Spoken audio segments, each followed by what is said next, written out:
clothes. I gotta tell what I feel. Press his room. Well, the emperor has no clothes. That's right. The emperor has no clothes. And I'm talking about the emperor in this case would be the NCAA. That's right. The NCAA is like, they have a problem because NBA players, including like LeBron James and a whole bunch of other people, they're up in arms over the fact the NCAA instituted a rule that states all agents who want to represent NCAA athletes must have at least a bachelor's degree. They call it the Rich Paul rule.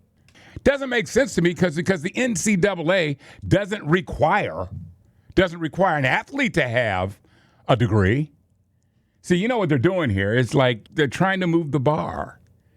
They're mad because Rich Paul, who represents a lot of high-profile NBA athletes, is like basically getting all the gigs. Now, you know the NCAA generates hundreds of millions of dollars on these athletes. Rich Paul doesn't have a degree. I know a lot of people with degrees that aren't very bright. They have life experience that can really help you. But, you know, I think this rule is just plain and simple. It's a lot of the white agents and agencies are just not getting the top talent. And they're upset.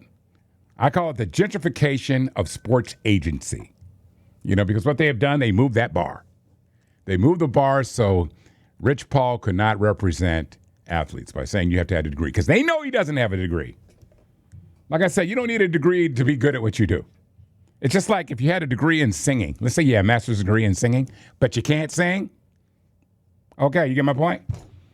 Excellent writer and broadcaster Chris Broussard, who I absolutely love, he says, I'm calling on all of our great black football, basketball players, instead of going to these big universities that chew you up, spit you out, don't care about you, go to an HBCU. You know what would happen to the NCAA if all these like football players and these basketball players all went to an HBCU? Yep. The NCAA would cease to exist. They wouldn't be able to pimp you for hundreds of millions of dollars. They wouldn't be able to do that. See, so, you know, they go back to the old tried and true. If you can't compete, change the rules to your advantage. Sometimes I look at the NCAA as tantamount to slavery, the way they do these guys. They give them a little stipend, you know, to get them through the semester. But in reality, it's like, you know, get up on this block, boy. How high can you jump? Let me see. How fast can you run? That's how it works. But times have changed. They have. We are not obligated to work for those who feel entitled to 25% of our talents. We're just not. It's just another example of systemic racism, unfortunately. But the good news is the NCAA caved after a lot of pressure. They removed the rule. They needed to. But the emperor has no clothes. We now see what you're wearing underneath, and it's absolutely nothing because you got nothing to bring. That's my rant, y'all.